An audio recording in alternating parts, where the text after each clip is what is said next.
Mesdames et messieurs, bonsoir. C'est un plaisir de vous retrouver ce soir pour le débat de ce vendredi 20 février 2026. Ce soir, nous ouvrons deux dossiers majeurs qui touchent essentiellement le cœur de l'action publique et notre vie citoyenne. Premier sujet, la santé.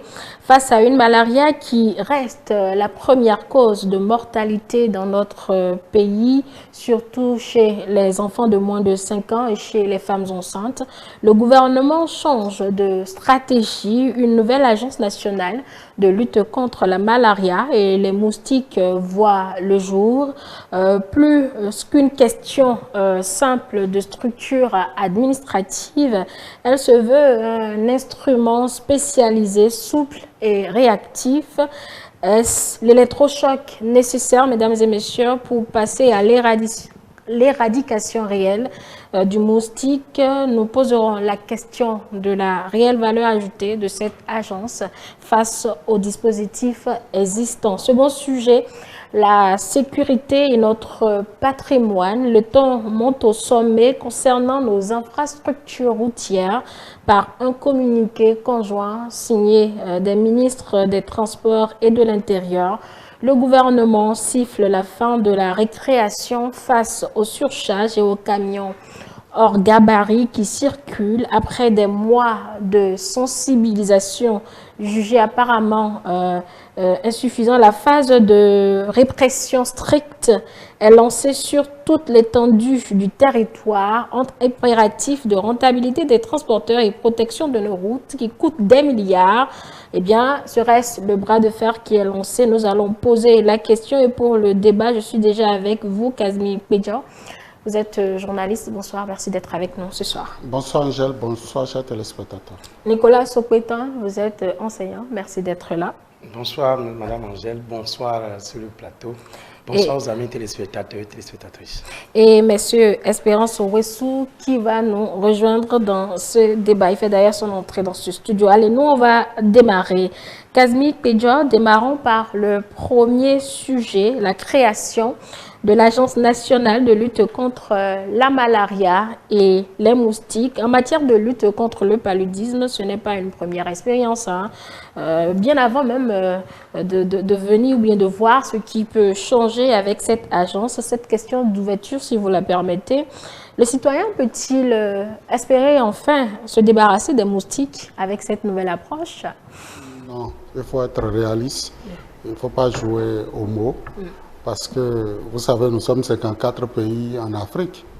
Si le Bénin seul arrivait à réussir à tuer les moustiques, c'est que si ses voisins de l'Est, de l'Ouest, du Nord n'arrivent pas à faire de même, c'est que les moustiques, ils ne connaissent pas les frontières. Ils ne s'arrêtent pas quelque part, ils la conduisent pour demander leur visa ou leur passeport pour rentrer au pays. Et également, lorsque nous sommes au Niger, les moustiques ne demandent pas à Tiani d'ouvrir les frontières pour qu'ils viennent au Bénin. Donc, véritablement... réellement cette capacité de vol? Bon, je me pose la question. On va poser la question spécialiste. Je ne vous le ferai pas dire, mais c'est des bestioles qui voyagent, qui ont des saisons de voyage et qui ont des capacités de voyage qu'aucun humain n'a jusqu'à aujourd'hui. Donc, véritablement, ces bestioles vont traverser les frontières et pourront venir. Mais c'est déjà bien de saluer l'initiative du gouvernement béninois, c'est déjà bien de saluer cet élan, cette énième volonté du gouvernement béninois de vouloir faire face à un problème d'ordre public, à un problème endémique, véritablement la question de la santé, mais surtout cette maladie qui véritablement a les oreilles très dures, qui nous traverse. Vous avez parlé tantôt des enfants de 0 à 5 ans, mais c'est même les vieillards de 90 ans, de 100 ans qui n'échappent pas aux piqûres de ces moustiques, notamment l'anophèle. Et donc, véritablement, il va falloir que le gouvernement prenne les taureaux par les cornes.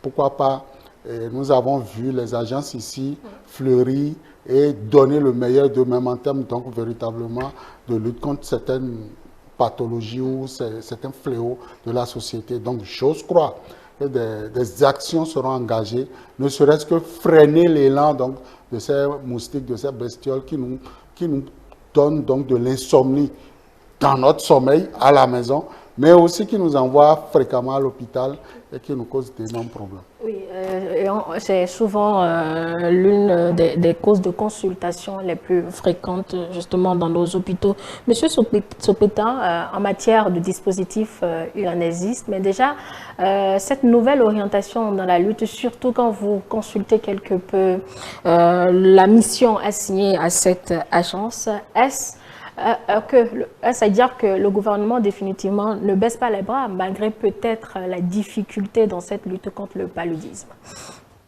Bon, moi, madame, si vous permettez, avant de répondre à votre question, je voudrais dire un grand merci par rapport à l'actualité.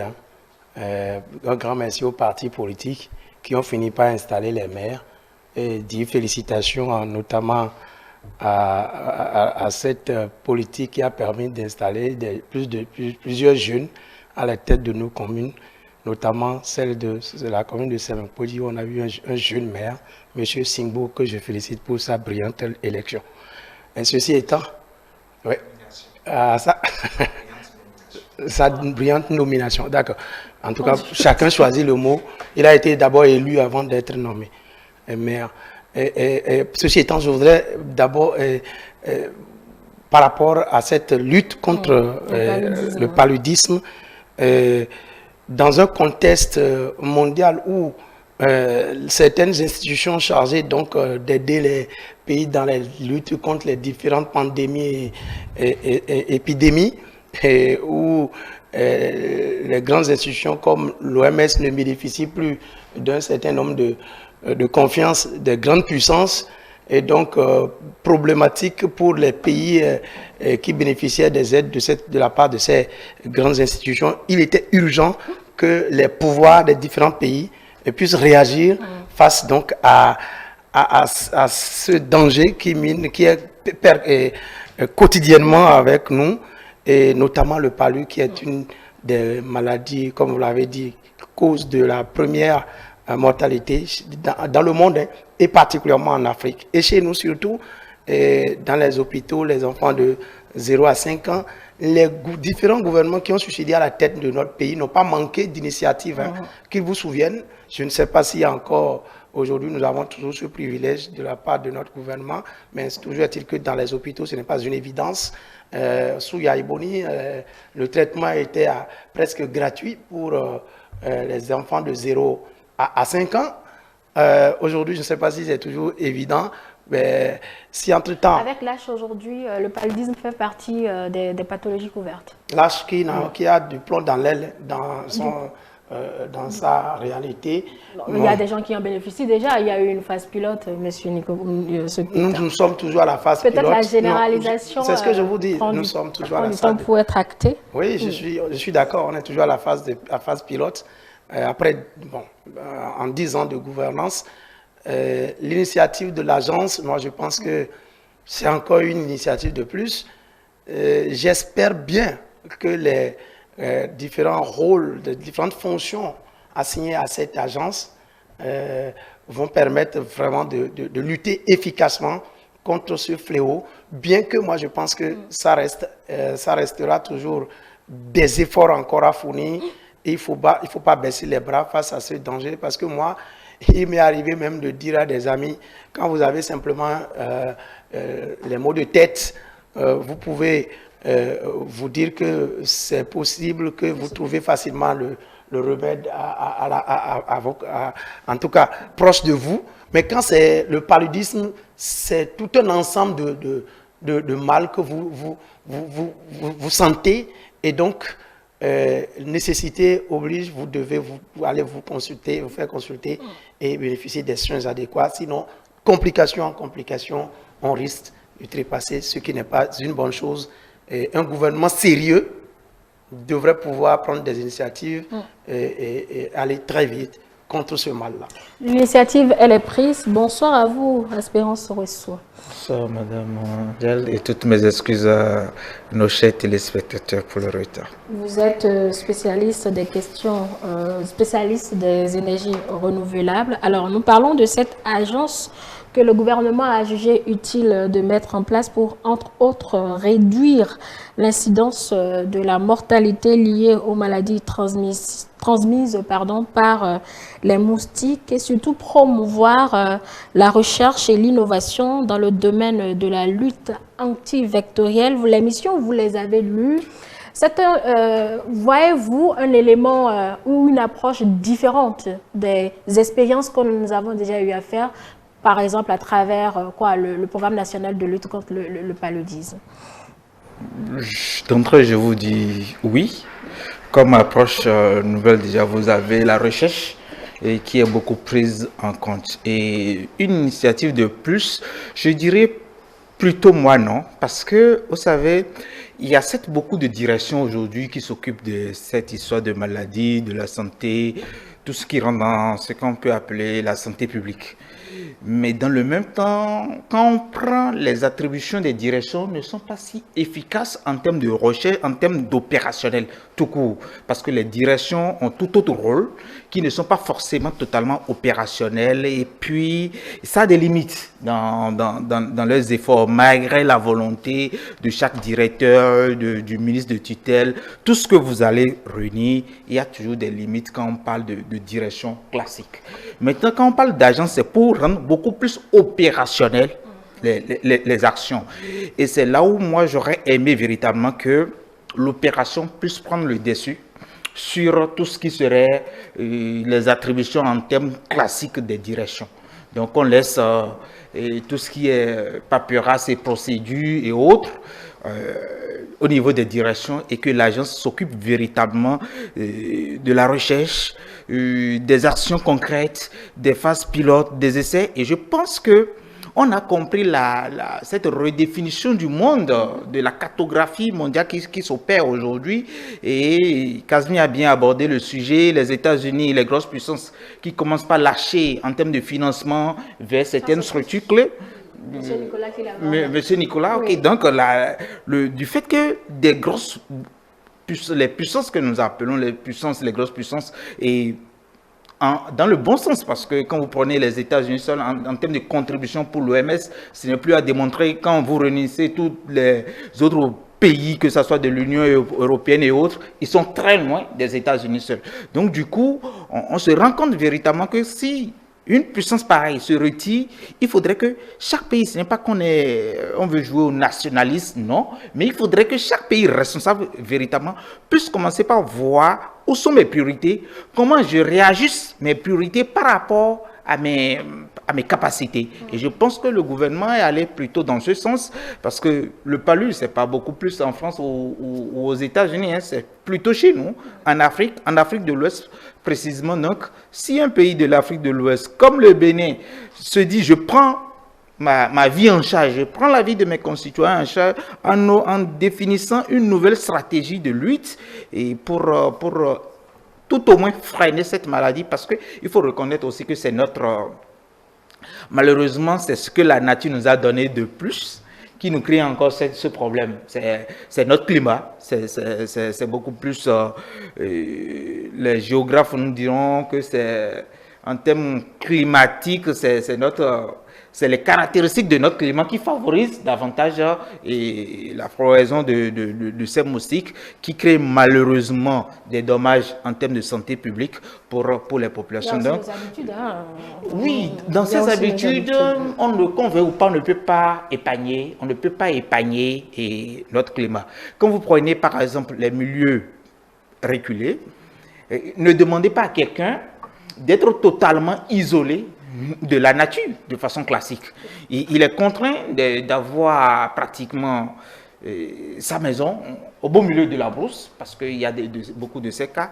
Est-ce que nous allons dire que c'est seulement ceux qui sont en ville qui se comportent mal en termes de comportements environnementaux qui créent uniquement ces vecteurs? Non, je ne pense pas. Je pense qu'il y a notre climat qui est tellement favorable à la chose. Donc, il faudrait qu'on réfléchisse, qu'on prenne conscience de ça et qu'on mène des recherches, que ce soit les climatologues, des gens qui sont en médecine, associer quand même plusieurs corps de recherche pour qu'on puisse trouver des solutions beaucoup plus faciles et adaptées à notre population. Quel est le chaînon manquant, selon vous, que cette agence vient combler dans cette lutte que nous menons depuis au moins 40 ans, si je m'en arrête à la création simple du programme national de lutte contre le paludisme? Moi, je parlerai tout simple déjà de la recherche, qui est beaucoup plus un facteur clé confié à l'agence. Donc, je ne dirais pas qu'avant, il n'y avait pas de recherche, mais tout le monde sait que quand la recherche reste simplement au niveau universitaire, ce que c'est, il n'y a pas souvent suffisamment de financement et les professeurs sont orientés vers d'autres recherches qui ne sont pas forcément locales. Mais là, vous avez une entité dédiée à la chose.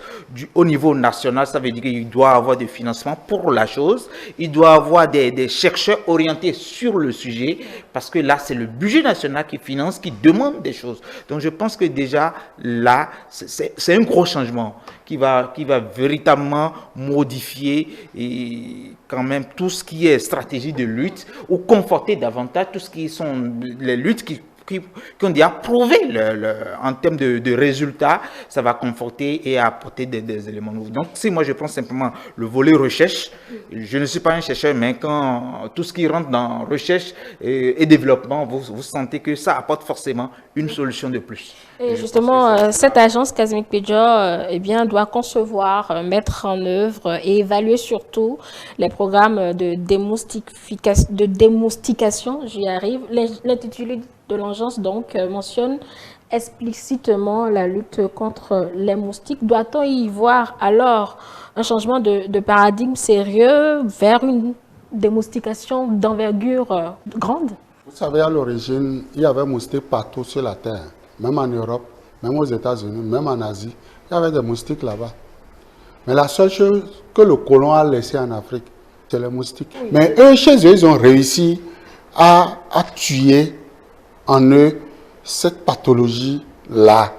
Aujourd'hui, savez-vous, Angèle, que lorsque, je ne vais pas citer la compagnie, mais lorsque la compagnie française atterrit, soit à Bamako, soit au Bénin ici, à Cotonou, ou n'importe où en Afrique, et que doit reprendre son vol vers Paris, on asperge l'appareil, on tue les moustiques, l'anophèle et les moustiques qui sont dans l'appareil. On suppose que l'appareil a été infecté et on désinfecte à chaque vol française vers l'Afrique ou d'un autre pays de l'Europe vers l'Afrique, on désinfecte les appareils pour qu'on n'aille pas infecter leur pays avec nos moustiques, parce que c'est ce qu'ils nous ont laissé en héritage. Et moi, je salue cette initiative du gouvernement qui ne voudrait pas créer une agence de plus, enfin, une structure de plus, mais veut véritablement toucher le fin fond même du problème. Vous savez, pour lutter contre le paludisme, ces moustiques-là, chez eux, c'est exactement ce que l'agence a dit, le cahier de charges de l'agence qu'ils ont fait. C'est de créer des bestioles artificielles, quitte à ce que ces bestioles aient pour mission de tuer donc les structures naturelles. Moi, je ne suis pas dans le domaine technique pour vous le dire, mais j'ose croire que c'est la mission, la démoustication. Voilà. C'est ça qu'il nous faut. Il faut tuer ces bestioles-là, là où ils sont. Et je crois que, pour une fois, un pays africain veut toucher le fond même du problème. Vous savez, la question de lutte contre la malaria ou le paludisme ou tout ce que vous voulez, c'est un fonds de commerce sur le plan international. Parce que ça alimente beaucoup de structures dont je ne veux pas citer le nom, dont personne n'a intérêt, en tout cas, pas les Occidentaux, personne n'a intérêt à ce que le paludisme ou l'anophèle disparaissent du continent africain. Ça, c'est une réalité. Oui, ça gêne quand on vient sur un plateau le dit, mais c'est une réalité. Donc le gouvernement, en créant une agence, j'ose croire, et j'ai vu par ici des agences qui ont été créées, c'est vrai, ce n'est pas dans le domaine, mais je sais la mission que le chef de l'État, que le gouvernement confie donc aux agences en République du Bénin. Donc j'ose croire que cette agence va véritablement travailler pour nous démoustiquer nos villes et démoustiquer nos campagnes de véritablement ces bestioles qui nous pourrissent la vie. Tu ne peux pas regarder la télévision. Tu es tout le temps sous moustiquaire, ou bien tu es en train d'acheter donc ces insecticides qui également nous rendent malades. Ça nous rend malades. Donc moi je crois que c'est une initiative à saluer. Et je suis en train en même temps de le dire. Ils l'ont dit, je navigue parfaitement dans leurs arguments. C'est une lutte commune à l'Afrique. Ce n'est pas une lutte du gouvernement béninois.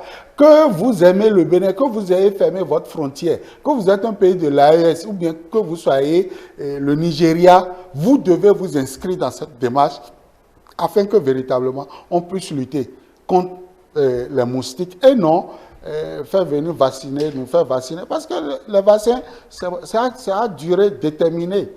Mais lorsqu'on aura réussi à véritablement démoustiquer donc nos villes, nos pays donc de ces parasites-là, j'ose croire que véritablement l'Africain pourra mieux se porter. En tout cas, il y aura une maladie de moins, le paludisme sera de moins parce que c'est véritablement la maladie qui cause tous les problèmes du monde aux populations africaines.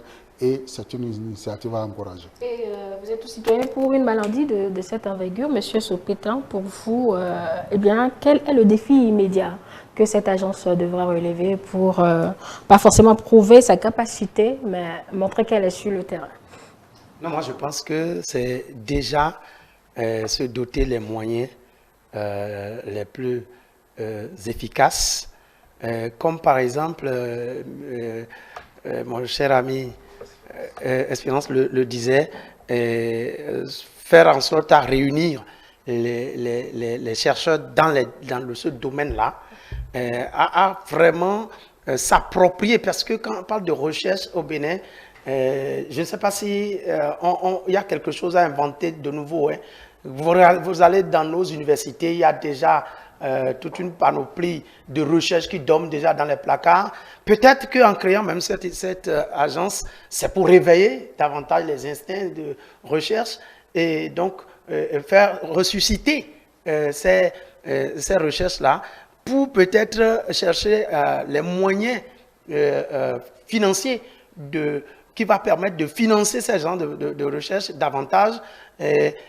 Ceux qui sont déjà disponibles, celles qui sont déjà disponibles, les activer et voir dans quelle mesure arriver à leur concrétisation, en tout cas en termes de résultats pratiques. Parce que ici, la mission confiée, qui est la démoustication, comme vous le disiez, je pense que effectivement, orienter les débats vers, comment appelle-t-on, le sens curatif de la chose, ce ne sera pas l'idéal. Okay. Parce que justement, là, c'est qu'on continue de nourrir les différentes chaînes. On veut davantage nourrir les différentes chaînes qui existent déjà et qui n'ont jamais intérêt à ce que cette maladie-là disparaisse. Donc, je pense que ici, me semble-t-il, on est en train de vouloir attaquer le mal par sa racine et donc se doter des réels moyens. Parce qu'aujourd'hui, les technologies existent. Il suffit juste de les importer et pourquoi pas même orienter les recherches dans ce domaine-là aussi pour avoir des ingénieurs capables de nous doter des moyens sophistiqués. On peut en avoir sur place. C'est vrai que le système éducatif n'est pas encore réellement adapté à ces choses-là. Mais déjà que l'agence est créée, moi je pense qu'une des missions immédiates, défi immédiat, c'est déjà réunir autour des dirigeants de cette agence, les scientifiques du domaine, ressusciter les recherches qui ont été déjà faites, voir dans quelle mesure accompagner les auteurs à pouvoir trouver, pourquoi pas, les outils qu'il faut pour cette démoustication qui sera, ma foi, le nœud même réel du problème, qui est beaucoup plus à titre préventif au lieu du titre curatif, qui est souvent ce vers quoi on oriente les idées, les débats et puis même les luttes jusqu'ici. Oui, puisqu'on a eu des distributions de moustiquaires imprégnées à longue durée d'action, etc. Oui, Espérance, vous avez la parole. Oui, un petit défi immédiat pour moi, c'est du factuel que moi je vais demander à l'agence d'aller vérifier, parce que moi, je vois ça pratiquement chaque week-end, mais je ne sais pas réellement à quoi ça sert. Il y a un centre de moustiques, je vais l'appeler. Est-ce que ça sert à des quel type de recherche, je ne sais pas. Donc, il faudrait que l'agence aille vérifier pour nous éclairer un peu là-dessus, où on met les gens dedans, dans ces enclos, ils dorment la nuit, et les moustiques les piquent en longueur tout au long de la nuit. Le lendemain, on vient, tu n'as pas le droit de tuer. Le lendemain, on vient chercher les moustiques. Pour quel type de recherche, je ne sais pas véritablement. Donc, moi, je veux orienter l'agence vers ça. C'est à combien précisément, si on veut des informations précises, moi, je peux donner, et que l'agence aille vérifier pour nous dire c'est quel type de recherche, à quoi ça sert réellement, est-ce que ça rentre dans un cadre qui pourra nous permettre de sortir des trucs préventifs, ou bien on est en train de rendre davantage malades simplement ceux-là qui participent à cette expérience. C'est un truc que moi je trouve pratiquement chaque week-end et qui me cœur. Je vais retrouver ça encore demain, malheureusement, bon, parce que ça se passe sur un tronçon que je pratique chaque week-end. Donc voilà, j'aurais aimé que l'agence aille vérifier pour nous donner un peu d'éclaircissement sur quel type de recherche ça, c'est le premier défi. En tout cas, c'est le premier défi pour moi. Selon vous, d'accord, à relever, par cette agence. Donc après ça, l'autre défi, ça serait vraiment, véritablement l'État, c'est doter l'agence véritablement de moyens pour que sa mission soit véritablement accomplie, que la mission ne soit pas simplement inscrit en lettres d'or sur papier, mais que ça soit accompagné véritablement de moyens. Je sais que c'est difficile, la mobilisation des moyens, pas ces temps-ci, mais le génie béninois nous a prouvé que quand on est décidé à faire quelque chose, on arrive à mobiliser des moyens pour. Donc moi, je compte sur le génie de ce gouvernement par rapport à la mobilisation des financements afin que l'agence ne manque pas d'argent. En attendant, bien évidemment, il faut dormir sur moustiquaire. En matière de lutte contre le moustique au Bénin, on a connu plusieurs évolutions. Comme je le disais, à titre préventif, il y avait les distributions de moustiquaires imprégnés. Il y avait également des sensibilisations afin que nous puissions détruire tous les nids, justement, de ces larves qui deviennent plus tard des moustiques. On a connu également à l'époque où la période de pulvérisation, on a connu à titre curatif les combinaisons, etc. Donc, il y a eu plusieurs évolutions. Aujourd'hui, nous en sommes à la création de cette agence. On attend sa mise en œuvre pour voir ce que ça va donner. Et comme je le disais, en attendant, dormons tous. Continuez à dormir tous sous moustiquaire. Passons à présent à notre second sujet, un cri d'alarme qui se transforme en action de force. Malgré les campagnes menées entre juillet et octobre 2025, le constat est amer sur nos routes. Les surcharges et les gabarits hors normes ont repris de plus belle face à cette menace pour la sécurité des usagers et la survie de nos infrastructures. Le gouvernement siffle la fin de la pédagogie par un communiqué conjoint des ministères des Transports et de l'Intérieur. La police républicaine est désormais mandatée pour réprimer sans faiblesse. Monsieur Sopeta, pour vous, quelle est la situation sur nos routes qui justifie ce durcissement de temps du ministère ou des deux ministères, ministère des Transports et également de l'Intérieur, selon vous?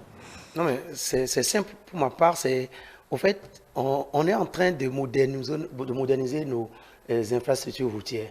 Et il est hors de question de tolérer tout comportement attentatoire à la santé et à la praticabilité de nos voies et à la sécurité de nos citoyens, des citoyens ou de ceux qui sont sur nos voies. Le problème, c'est que nous avons dénoncé un certain nombre de pratiques sur ces mêmes plateaux où les accidents sont répétés, surtout au niveau des gros porteurs. Nous avions même demandé qu'on définisse même les heures de circulation de ces véhicules gros porteurs qui, ma foi, ce n'est pas seulement leur circulation anarchique sur nos voies, c'est aussi le fait qu'on ne tient pas compte de la gabarit des véhicules, du gabarit de ces véhicules-là. Et donc, en bonne autorité, justement, quand on a fini la phase de sensibilisation, il faut en temps normal, et on est habitué à cela. Je crois que ce ne sera pas nouveau.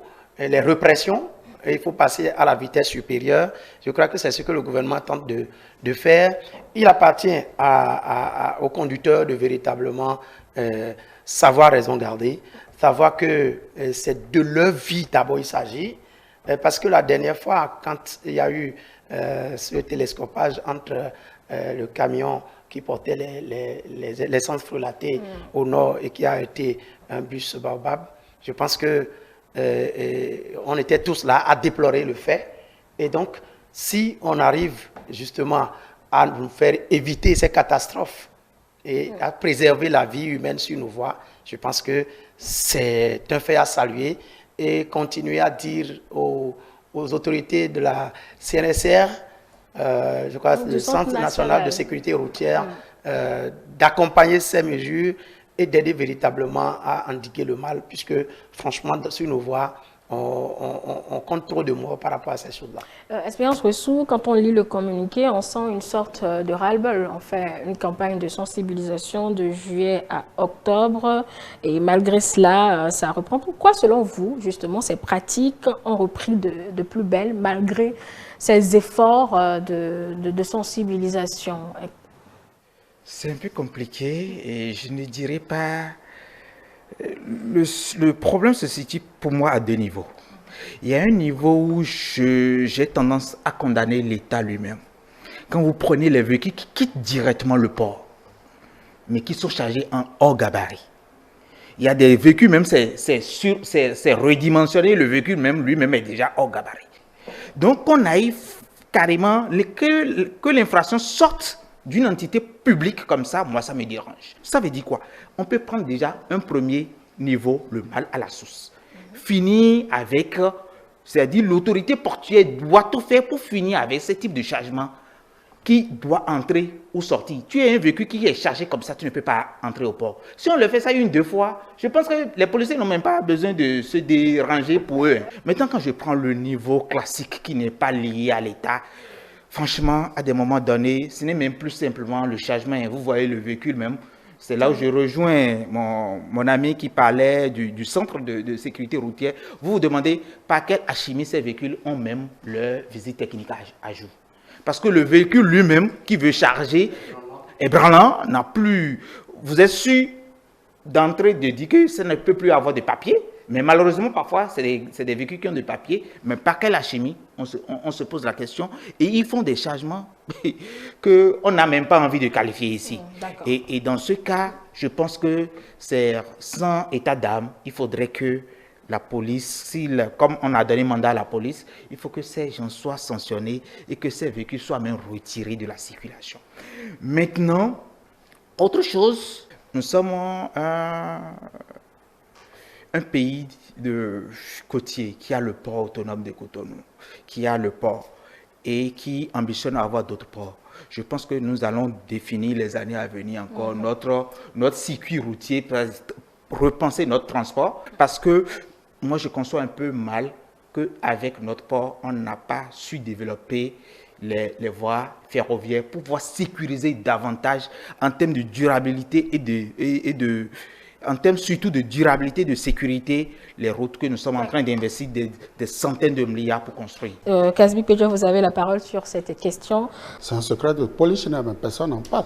Parce que les acteurs de ces camions, c'est en même temps le commissaire, c'est en même temps le colonel, c'est en même temps le douanier, c'est également le politique, c'est aussi le DG qui a donc, parfois, qui sont ces messieurs-là, qui ont la capacité aujourd'hui de s'acheter un camion de 15 millions, de 25 millions, de 35 millions. Si ce n'est pas ceux-là dont je viens de citer le nom, et qui travaillent, il y a les opérateurs économiques. Quand les camions, vous arrêtez les camions, c'est un commissaire qui vous appelle, c'est un tel monsieur qui vous appelle, de telle unité pour vous dire de bien vouloir, donc, chers collègues, chers confrères, de bien vouloir comprendre. Vous savez, le mal, il est très profond. Il a parlé du port. Le port aujourd'hui s'est arrangé pour améliorer un peu, sinon considérablement, ce type donc de pratique-là.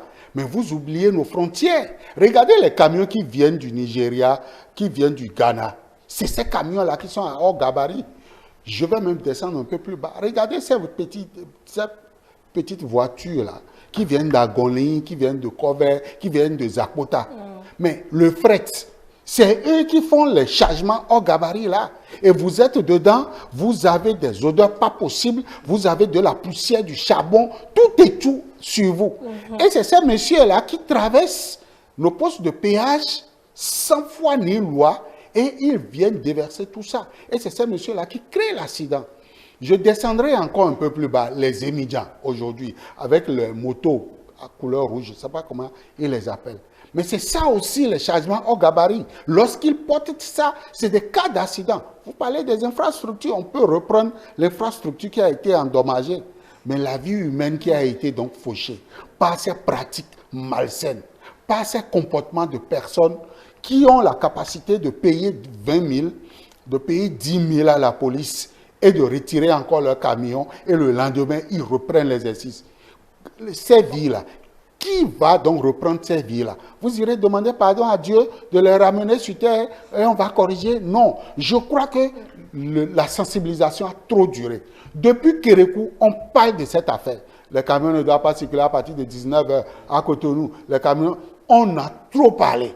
Je crois que maintenant, l'État doit frapper. Et pour frapper, l'État lui-même, c'est là que je le rejoins, l'État lui-même va faire son auto-diagnostic et que ces commissaires qui influencent véritablement ce type de décision, que le chef de l'État se charge personnellement de pouvoir donc frapper fort. On doit pouvoir distinguer les mauvais transporteurs, les mauvais propriétaires de camions, des bons propriétaires et donner l'exemple. Il y a certains qui font bien. On doit pouvoir encourager. Et il y a certains qui font mal. Maintenant, on ne sait pas exactement qui est dans le système et qui est en train de faire ça. Donc, véritablement, moi, je crois, et je le dis, c'est ma responsabilité, je crois que l'État doit pouvoir frapper fort et très fort et décourager à jamais. Parce que autant les moustiques, l'anophèle nous tue, autant ces messieurs hors gabarit, je ne sais pas comment on va les appeler, parce que c'est aussi un autre phénomène. On ne peut pas avoir guéri du palu et que c'est au cours du transport que les charges hors gabarit viennent nous pourrir la vie. Parce que parfois, vous êtes sur votre moto en train de partir et c'est des charges qui se déversent sur vous et ça vous tue. Oui. Donc, véritablement, je crois que l'État doit frapper fort. La sensibilisation a trop duré.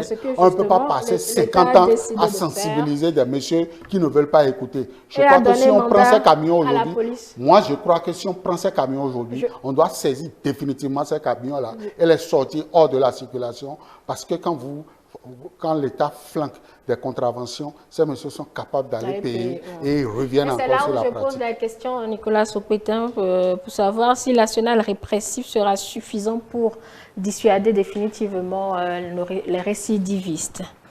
Non, ce sera difficile. On sait que la répression sera tout simplement le retrait, en tout cas la rétention de ces camions-là est suivie de contraventions et puis ils peuvent encore payer. Mais je pense quand même que le retrait définitif, comme le propose Kazmi, sera aussi difficile parce que justement, est-ce qu'il y a déjà une loi qui dit que quand vous êtes hors loi, on peut vous saisir votre bien définitivement de cette façon-là? C'est aussi une question de législation. Il ne veut pas quitter les habitudes. Il faut envoyer la loi à l'Assemblée pour que les députés relisent. Ils viennent d'être installés. Je crois qu'ils auront du travail.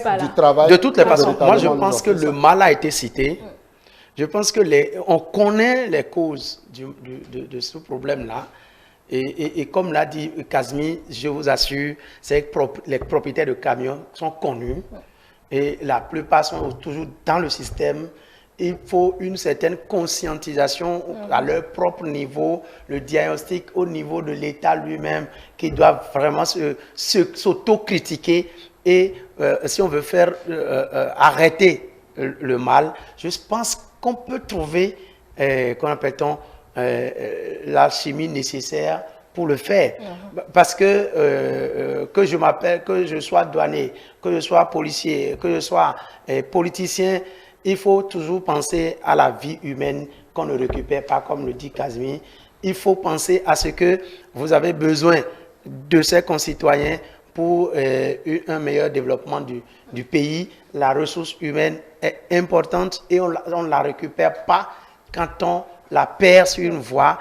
Et donc, il faut que nos décideurs au haut niveau aussi prennent conscience de la chose. Quant à ce que dénonçait Fulgence tout à l'heure par rapport au port, Espérance plutôt, par rapport au port, moi, j'ai du mal à croire à cela. Franchement parlant, j'ai du mal à croire. C'est vrai que quand vous prenez devant le port, vous voyez des véhicules branlants. Les topas ne vont pas au port. C'est bien, il s'agit. Voilà. Les taxis voilà, ne vont pas au port. Je ne crois vraiment pas à ce pan de la chose. Je crois que le port est doté aujourd'hui de suffisamment de moyens pour scanner, pour détecter ces genres de problèmes et nous les éviter suffisamment. Je crois que l'indiscipline se trouve beaucoup plus ailleurs et on sait et on peut vraiment lutter efficacement si on le veut. Répression, oui, mais le comportement des acteurs également doit pouvoir changer. La répression doit être accentuée pour qu'on puisse avoir quand même un peu de la quiétude sur nos routes. Un peu de la quiétude parce qu'il y a plusieurs facteurs qui entraînent les accidents. Et ce que je dénonce par rapport au port et autres, vous voyez, quand vous prenez les cas que a cité Kazmi par rapport aux frontières, c'est toujours l'État. L'État, nos frontières sont contrôlées par l'État. Donc, il faudrait que, si ça quittait notre pays, pourquoi ne pas le bloquer là? Ou le faire retourner, ou le faire décharger à niveau avant qu'il ne continue son chemin. Je pense que l'État doit taper sur toute la chaîne, parce que c'est toute une chaîne. Sur toute la chaîne, il ne faudrait pas séquencer. Il faudrait qu'on fasse vraiment le vrai diagnostic pour taper à chaque niveau, pour donner des instructions fermes à chaque niveau. Et je pense que là, nous allons quand même pouvoir nous tirer d'affaire, parce que ce n'est pas impossible de lutter contre ce phénomène. C'est parce que chaque fois qu'on commence la répression, comme là, chacun d'eux a su bien dire, telle personne commence par intervenir, tout ça là, on lâche, on relâche, ça se sauve facilement. Mais cette fois-ci, je pense que même si quelqu'un arrive par maladresse à intervenir, il faudrait que celui-là, on puisse l'interpeller en plus. Vous voyez, parce que ça rentre un peu dans la corruption. Et là, nous avons une loi quand même qui lutte contre la corruption. Donc, je pense qu'on a suffisamment quand même d'éléments pour interpeller les uns et les autres. C'est pas là, si on prend le camion de quelqu'un, il pense qu'il est député ou bien il pense qu'il est ministre et qu'il veut intervenir, il n'a qu'à intervenir. Là, on lui applique la loi de la corruption. S'il n'intervient pas pour renforcer la sanction et qu'il intervient pour délibérer le camion, alors là, on le prend en flagrant délit et on le sanctionne. Je pense que c'est en faisant une lutte, c'est-à-dire de façon continuelle, acharnée, sans parti pris, qui va nous sauver de cette situation. Il faudrait que ça soit véritablement cette fois-ci une lutte sans parti pris. Nous avons fini pour aujourd'hui. Nous devons rendre l'antenne. Merci déjà d'avoir accepté de prendre part à ce débat. Mesdames et messieurs, en vous remerciant de nous avoir suivis, c'était donc les contributions de nos invités sur ces questions, ces deux sujets que nous avons mis en débat. Nous vous donnons rendez-vous à présent sur nos plateformes numériques pour vous qui venez de nous prendre vol. Suivez-nous sur le www.etelebénin.com, sur la chaîne YouTube ETélé Bénin et téléchargez l'application ETélé Bénin pour nous suivre un peu plus facilement. ETélé avec vous, pour vous. Bon week-end à tous. À la semaine prochaine.